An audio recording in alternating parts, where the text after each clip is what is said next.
அனைவருக்கும் வணக்கம். ரிஷபராசிக்காரர்களுக்கு பக்காவா பிளான் போட்டு தட்டி தூக்கக்கூடிய வகையில் அடுத்த 119 நாட்கள் எதிர்கால வாழ்க்கையை தீர்மானிக்கக்கூடிய வகையில் எப்படி அமைய போகிறது? ஜென்ம ராசியில் சஞ்சரிக்கக்கூடிய குரு பகவான் வக்ரம் பெறுவதால் ரிஷபராசிக்காரர்களுக்கு ஏற்படக்கூடிய அதிரடியான மாற்றங்கள் என்ன என்பதை ஆராய்ந்து பார்க்கும்போது நிச்சயமாக அஷ்டமாதிபதியும் லாபாதிபதியுமாக இருக்கக்கூடிய குரு பகவானுடைய பார்வையில் நிச்சயமாக ராசிக்கு சகாயமற்றவராக தான் இருக்கிறார். இருந்தாலும் கூட ராசியின் அதிபதியான சுக்கிரனின் பார்வையில் குரு சமகிரகமாக இருப்பதால் அவர் வக்ரம் பெறக்கூடிய இந்த வேளையில் பல நல்ல மாறுதல்கள் நிச்சயமாக உண்டு. ஏனென்றால் ஜென்மகுரு என்பது சற்று சிரமத்தை ஏற்படுத்தக்கூடிய அமைப்பாக தான் உள்ளது. ஏனென்றால் குரு பகவானிடம் இருந்து எந்த விதமான சிரமமும் வரவில்லை என்றாலும் கூட மற்ற கிரக நிலைகள் சாதகமற்று இருக்கும் போது குரு பகவானும் ஜென்மத்தில் இருப்பதால்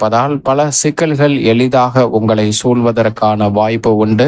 ஆனால் தற்போது குரு பகவான் ஜென்மத்தில் வக்ரம் அடைந்து பின்னோக்கி விரயஸ்தானத்தை நோக்கி நகர்கிறாருங்க. இதுவரை நேர்கதியில் 2ஆம் இடத்தை நோக்கி பயணித்த குரு பகவான் விரயஸ்தானத்தை நோக்கி நகர்வதால் இனி வரக்கூடிய தருணங்கள்ல எதிர்பாராத சுப விரய செலவுகள் அதிகரிக்கும். அது மட்டுமல்லாது சூழ்நிலைகள் காரணமாக சின்ன சின்ன ஆரோக்கிய தொல்லைகள் வந்தாலும் எளிய சிகிச்சை மூலமாக அவை எளிதில் குணமடைந்துவிடும். அதோடு மட்டுமல்லாது நீங்கள் எதிர்பாராத பல இனிமையான சுப விரய செலவுகளை நிறைவாக சந்திப்பதற்கான யோகத்தை நிச்சயமாக உருவாக்கி கொடுக்கிறார். இது மிக பெரிய அளவில் வரவேற்கத்தக்க ஒரு சிறந்த மாறுதலை ஏற்படுத்தி கொடுக்கக்கூடிய வகையில் குருவினுடைய வக்ர பயிற்சி காலகட்டம் 119 நாட்கள் மிக சிறப்பாக அமைய போகிறது. ஏனென்றால் மனித வாழ்வை மாற்றக்கூடிய வகையில் நிச்சயமாக ஏதோ ஒரு வாய்ப்பு உங்களுடைய சூழ்நிலையில் கிடைக்கும். ஆனால் அதை நீங்கள் பயன்படுத்தி கொள்ளாமல் தவற விடும்போதுதான் பல சிக்கல்களில் மாட்டிக்கொள்கிறோம். ஆனால் தற்போது குரு பகவான் ஜென்மத்தில் வக்ரம் பெறும்போது தொழில் ஸ்தானத்தில் மிக வலுவாக சனி இருக்கிறார். மிக விரைவில்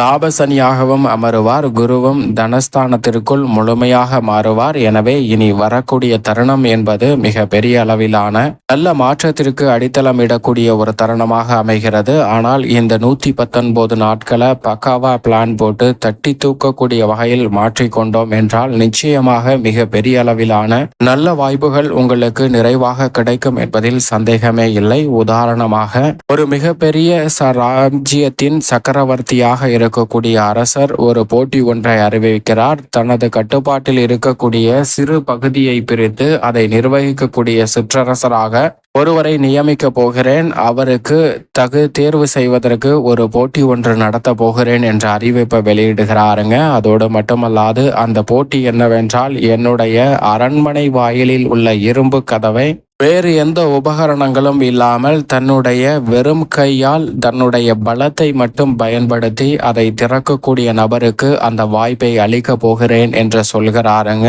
இதை கேட்டவுடன் மக்கள் அனைவருக்கும் ஆனந்தம். அந்த போட்டியில் நான் பங்கு பெற்று சிற்றரசனாக மாறுவேன் என மக்கள் கூட்டம் அங்கு திரளாக வருகிறது. அனைவரையும் வரவேற்ற அரசர் இந்த போட்டியில் அனைவரும் வெற்றி பெற வாழ்த்துகிறேன். இந்த போட்டியில் தோல்வி அடைபவர்களுக்கு அவர்களுடைய இரு கரங்களும் வெட்டப்படும் என்ற அறிவிப்பையும் வெளியிடுகிறாருங்க.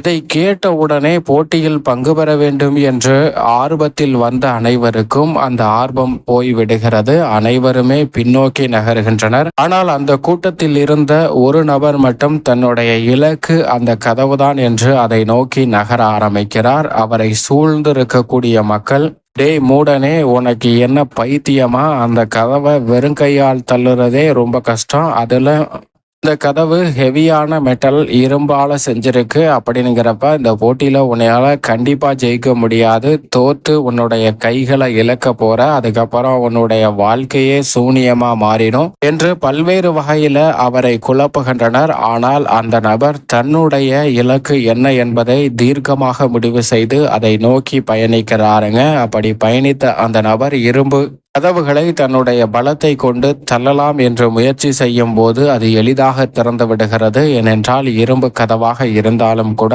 தாழ்பால் இடாமல் எளிதாக திறக்கக்கூடிய வகையில்தான் வைத்திருக்கிறார் அந்த அரசர். அந்த அரசரின் அந்த போட்டியில் வென்ற அந்த நபர் சிற்றரசராகவும் பின்னர் மிகப்பெரிய சக்கரவர்த்தியாகவும் மாறுகிறார். இப்படிதான் மனித வாழ்விலும் ரிஷபராசிக்காரர்களுக்கும் ஒரு பொன்னான தருணம் அமையும். ஆனால் அந்த தருணத்தை நாம் இதை செய்தால் இப்படிப்பட்ட பிரச்சனையில் மாட்டிக்கொள்வோமோ, எதிர்காலத்தில் இப்படி சிக்கல் வருமோ, இதில் நம்மளால் சாதிக்க முடியுமா என்ற பல குழப்பங்கள் நம்மை அந்த செயலை செய்வதற்கு முன்னதாகவே சூழ்ந்து விடுகிறது. அதனால் ஓவர் திங்கிங் என்று சொல்லக்கூடிய அதீத சிந்தனை என்பது நம்மளுடைய செயல்பாட்டை முடக்க செய்கிறது. நாம் எந்த செயலையும் செய்யாமலே அதை நாம் பொழுதுபோக்காக கடந்து சென்றதற்கு பிறகுதான் அதை எண்ணி வருத்தப்படுவோம். தற்போது அது போன்ற நல்ல வாய்ப்பு இந்த குரு வக்ரம் பெறும்போது 119 நாட்கள் மிக அருமையாக அமைய போகிறது. சரியாக பயன்படுத்தி கொண்டால் நிச்சயமாக எதிர்கால வாழ்க்கையை ரிஷபராசிக்காரர்கள் ஒளிமயமானதாக மாற்றிக்கொள்ளக்கூடிய வகையில்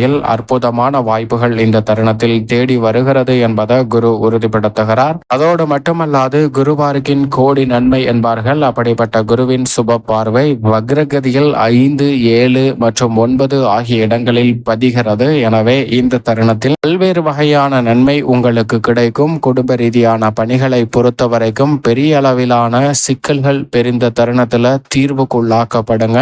நீங்கள் எதிர்பார்க்கக்கூடிய நல்ல வாய்ப்புகளை நிறைவாக சந்திக்கக்கூடிய வகையில் குருவினுடைய வக்ரம் குடும்ப ரீதியான பணிகளுக்கு மிக சிறப்பாக அமைய போகிறது. எதிர்பார்க்கக்கூடிய நல்ல வரன் கிடைக்கும். பூர்வீக சொத்துக்கள் ரீதியான பிரச்சனை, நீதிமன்ற வழக்குகள் உள்ளிட்ட பல பிரச்சனைகள் இந்த தருணத்தில் சாதகமாக அமையும். தந்தை வழி உறவு முறைகள், மாமன் மைத்துனர் உறவு முறைகள்ல இருந்த சிக்கல்கள் மிக பெரிய அளவில் விலகி ஒற்றுமை நிறைவாக கிடைக்கும். உத்தியோக ரீதியாகவும் சனி வக்ர நிவர்த்தி பெறுவதால் எதிர்த்த காரியங்கள் அனைத்திலும் வெற்றி உண்டு. நியாயமாக கிடைக்க வேண்டிய சலுகைகள் இந்த தருணத்தில் உத்தியோக ரீதியாக நிச்சயமாக உங்களை தேடி வரும். தொழில்துறை, வியாபார துறையில் வியக்கத்தக்க வகையில் முன்னேற்றத்தை நிறைவாக பெறலாம். மிக அதிரடியான மாற்றங்களை இந்த தருணத்தில் எதிர்கால நலனை சிறப்பாக மாற்றிக்கொள்ளக்கூடிய வகையில் பக்காவா பிளான் போட்டு வேலை செய்யக்கூடிய வகையில் வாய்ப்புகளை உருவாக்கி கொடுக்க போகிறாருங்க குரு. எனவே தொழில் ரீதியாக நினைப்பதை விட புதிய தொழில் துவங்குதல், தொழிலை விரிவுபடுத்துதல் போன்ற பணிகள் விரைவாக செய்து முடிக்க முடியும். அதோடு மட்டுமல்லாது கலைத்துறை ரீதியாக ராசியின் அதிபதியான சுக்கிரனும் சாதகமாக வலம் வருகிறார்.